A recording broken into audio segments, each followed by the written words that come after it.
किसी भी चीज़ के अंदर अगर आपने सक्सेसफुल होना है तो हमेशा हम फोकस करते हैं उन सब चीज़ों पे जो हमें करना है। बट उससे बहुत ज़्यादा ज़रूरी होता है उन चीज़ों पे फोकस करना जो हमें बिल्कुल नहीं करना। कौन सी ऐसी गलतियाँ हैं जो हमने अवॉइड करनी है।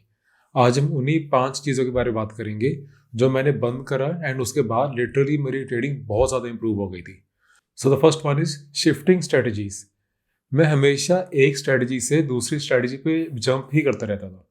मुझे लगता था हमेशा कि यार किसी के पास तो कोई ऐसी होली ग्रेल स्ट्रेटजी है जिसको मैं एक बारी मैंने अगर सीख लिया तो मेरी ट्रेडिंग हमेशा के लिए बिल्कुल ठीक हो जाएगी, मुझे उसके बाद कुछ और सीखने की ज़रूरत नहीं पड़ेगी। एंड उसके लिए मैंने आई गेस पता नहीं कितने ही यूट्यूब की वीडियोस सारी देख ली, कितने सेमिनार्स वगैरह जाके अटेंड किए, वर्कशॉप्स अटेंड किए, कोर्सेज लिए। वो सारा ठीक है, कहीं ना कहीं हेल्प करता है।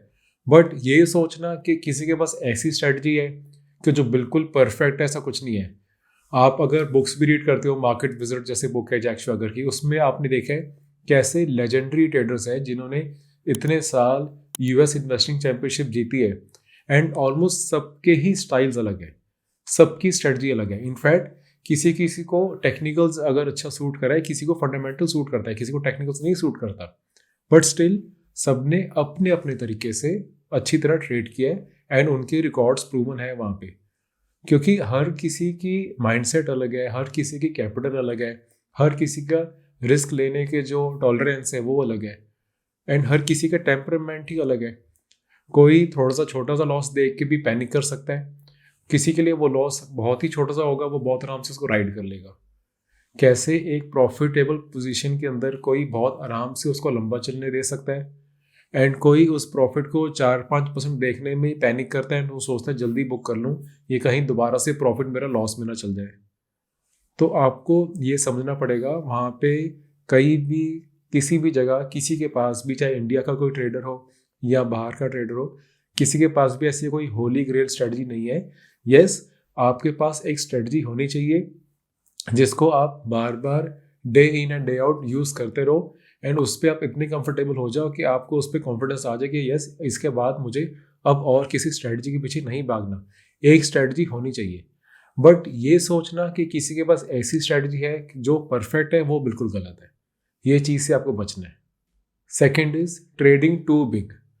मैंने सोचता था कि हम ऐसे करेंगे कि कई अगर बहुत सारे लॉसेस हो रहे हैं या फिर एक लूजिंग स्ट्रीक बहुत लंबी चल गई है, उसको रिकवर करने के लिए, जल्दी रिकवर करने के लिए बहुत बड़ी पोजीशन साइज लेना स्टार्ट हो जाता था।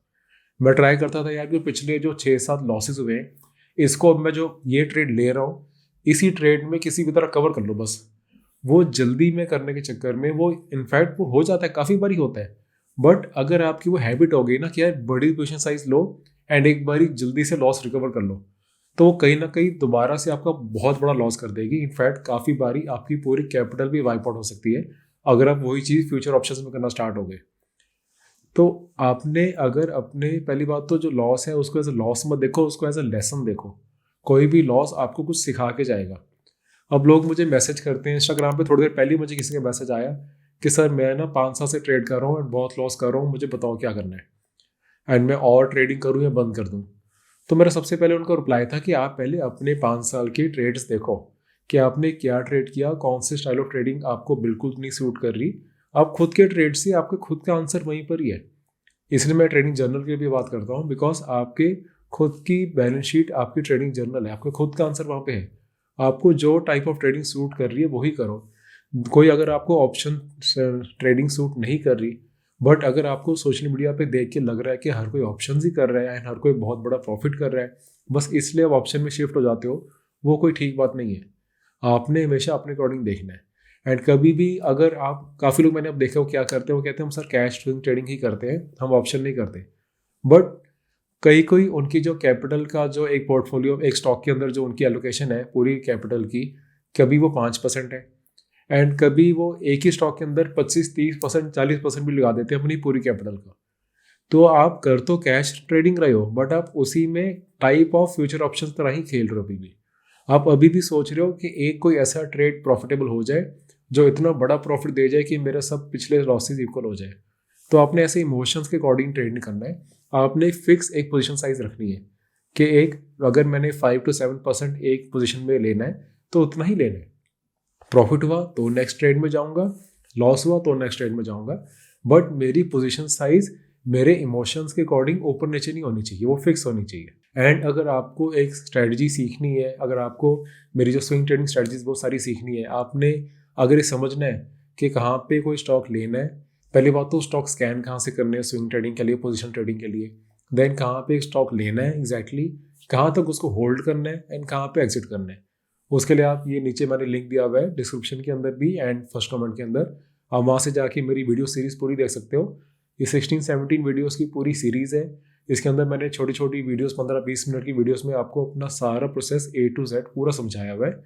इसके बाद आई एम श्योर आपको टेक्निकल पार्ट ऑफ ट्रेडिंग के लिए किसी और चीज़ की रिक्वायरमेंट नहीं पड़ेगी, सारा कुछ आपको इसी में से मिल जाएगा बहुत ही ईजी लैंग्वेज में। Third thing is trying to earn a certain amount every month. मैं ट्राई करता था कि हर महीने एक फिक्स अमाउंट आ जाए किसी तरह। जैसे लोग पहले सोचते हैं ना कि यार हर दिन का इतना बन जाए बस बहुत है, मैं सोचता था महीने का इतना प्रॉफिट आ जाए बहुत है, बट ऐसे नहीं होता। ट्रेडिंग ये कोई जॉब नहीं है, बिजनेस है। बिजनेस में भी काफ़ी बारी सीजन्स अच्छे होते हैं जब आपको कुछ महीनों में काफ़ी अच्छा प्रॉफिट आ जाता है, बट कुछ महीने ऐसे भी होता है कि जब आपको प्रॉफिट नहीं आता है। ट्रेडिंग भी एक बिजनेस ही है, इसको आपने बिजनेस की तरह लेके ही चलना है। जिस पॉइंट पे आपने ट्राई किया ना कि यार मुझे हर मंथ कुछ ना कुछ तो यहाँ से प्रॉफिट करके ही जाना है, जब आप उस प्रेशर से ट्रेड करोगे ना तो काफ़ी बारी ट्रेडिंग का सेटअप अच्छा नहीं होता। आपके चार्ट्स में बिल्कुल कोई भी बाय सिग्नल नहीं आएगा, मार्केट हो सकता है साइडवेज हो, चॉपी मार्केट हो, बट फिर भी अगर आपने सोच लिया कि यार हर महीने इतना आना चाहिए, फिर वहाँ से प्रॉब्लम शुरू होती है। फिर आप फोर्सफुली ट्रेड करना स्टार्ट करोगे, आप ट्राई करोगे किसी भी तरह कुछ तो ट्रेड करूँ। आप इसको एज अ जॉब सोचना शुरू कर दो कि यार अब मैं मार्केट में ओपन करके बैठा हूँ सुबह से, अब दोपहर हो गई है, कुछ ना कुछ तो ट्रेड करके जाऊँ। वो सिनेरियो बहुत ख़राब होता है। इसलिए मैं कहता हूँ कि हमेशा ट्रेडिंग के साथ साथ आप अपनी जॉब को करते रहो या बिजनेस जो भी करो उसको करते रहो, सो दैट एटलीस्ट आपको ट्रेडिंग से ही सारे इनकम करने का प्रेशर ना हो। जब आपको ट्रेडिंग से ही इनकम करने का प्रेशर होता है उस टाइम सारी आपकी गलतियाँ होती है, बिकॉज आप फोर्सफुल ट्रेड करने की बार बार ट्राई करते हो, एंड अगर फोर्सफुल ट्रेड करके एक बार आपका लॉस हो गया, देन उस लॉस को रिकवर करने की ट्राई करते हो, उस लॉस को रिकवर करने में और लॉस होते हैं, एंड वो विशियस सर्कल के अंदर आप फंसते ही जाते हो। आप उस सर्कल से बाहर निकल ही नहीं पाते हो फिर, एंड जब तक आप उससे बाहर निकलते हो आपका ऑलरेडी बहुत बड़ा लॉस हो चुका होता है। इसलिए प्रेशर के साथ कभी भी फोर्सफुल ट्रेडिंग नहीं करनी है। ये कोई जॉब नहीं है जहाँ पे आपको मंथली कुछ रिटर्न्स मिलेगी। आपको यहाँ पे बिजनेस की तरह ही बैठना है, बिजनेस के माइंडसेट से ही ट्रेड करना है। Next point is avoiding catching tops and bottoms. मैं सोचता था कि यार हमें ना किसी तरह बिल्कुल बॉटम पे कैच कर ही लेनी है मूव को, एंड किसी तरह भी टॉप के पास आके बेच देना है। इस चक्कर में इतने ज़्यादा लॉसेस करें, इतने ज़्यादा ट्रेड्स मिस करें, कोई लगता था यार ऑलरेडी इतना चल गया और कितना यहाँ से चलेगा। बट अब देखोगे जो भी एक बड़ी मूव आती है, जो एक मल्टी बैगर स्टॉक्स होते हैं, वो ऑलरेडी अपने लो से कितना ज़्यादा चल चुके होते हैं, उसके बाद भी चलते रहते हैं।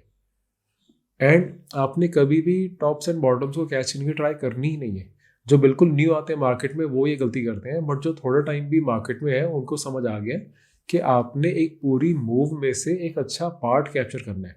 आपने कभी भी पूरी मूव 0 से 100 तक कैप्चर नहीं करनी है। आपने 15 पे 20 पे आना है, 80 पे निकल जाना है। वो 80 पे कैसे होगा, आपको ट्रेलिंग स्टॉप लॉस से पता चलेगा। आपको पता नहीं चलेगा कि 80 पे आया तो वो 80 से ही घूम जाएगा। वो पहले 80 से 90, 95, 100 जाएगा, वहाँ से जब घूम के नीचे आएगा स्टॉक तो आपका 80-85 पे जहाँ पे भी आपको ट्रेलिंग स्टॉप लॉस है आपकी स्ट्रेटजी के अकॉर्डिंग, वहाँ पे आपका खुद प्रॉफिट कट होकर बाहर आ जाएगा।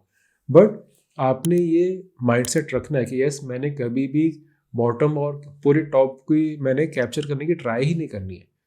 मैंने यही सोचना है कि यार मैंने इस स्विंग ट्रेडिंग का मतलब ये है कि मैं इस स्विंग मूव में से एक अच्छा पार्ट कैप्चर करूं एंड अगले ट्रेड में मूव ऑन हो जाऊं। अगले ट्रेड में भी सेम होगा, अगेन आपने यही रिपीट करना है प्रोसेस को, सेम प्रोसेस को रिपीट करते रहना है। एंड ये एक बोरिंग होता है। जब आप डेली चार्ट्स, वीकली चार्ट्स देखते हो तो उसके अंदर आपको डेली रोज कुछ करने के लिए नहीं होता। आपको एक दिन में 3-3, 4-4, 5-5 ट्रेड्स नहीं करने होते। काफ़ी बार ऐसा टाइम होता है कि आप बस मार्केट ओपन करोगे, अपने स्टॉक्स को एनालाइज करोगे, सब ठीक चल रहे हैं, मार्केट क्लोज कर दोगे। नेक्स्ट डे आओगे, देखोगे सब ठीक चल रहा है, क्लोज कर दोगे। आपकी एक बार कैपिटल पूरी अगर डिप्लॉयड है मार्केट में, आपने कोई फ्रेश ट्रेड्स नहीं लेने हैं, तो आप एंड आपके जो ट्रेड्स चल रहे हैं वो भी ठीक चल रहे हैं। तो अपने फोर्सफुली धक्के से कोई ट्रेड्स नहीं करने हैं, जो चल रहे हैं उनको चलने दो and tops and bottoms catch करने की ट्राई नहीं करनी है। Last one is unfollowing most of the influencers. Trading की फील्ड में भी बहुत सारे लोग सोशल मीडिया पे आपको इन्फ्लुएंस करते हैं, मुझे भी बहुत ज़्यादा मैं इन्फ्लुएंस हो गया था। बहुत लोग अपने प्रॉफिट्स दिखाते थे बार बार एंड अपनी लाइफस्टाइल दिखाते थे।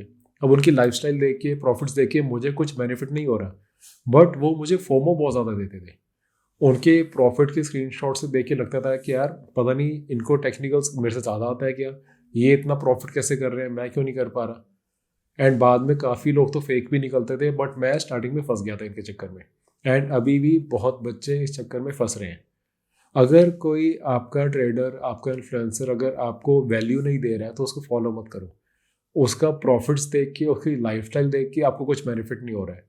अगर वो आपको कुछ वैल्यू दे रहा है, कुछ लर्निंग दे रहा है, तब तो उनको फॉलो करो, उनसे आइडियाज़ लो। मैं अभी भी बहुत लोगों को फॉलो करता हूँ जिनसे मुझे लगता है कि कुछ मुझे बेनिफिट मिलेगा, मेरी लर्निंग इंप्रूव होती रहेगी।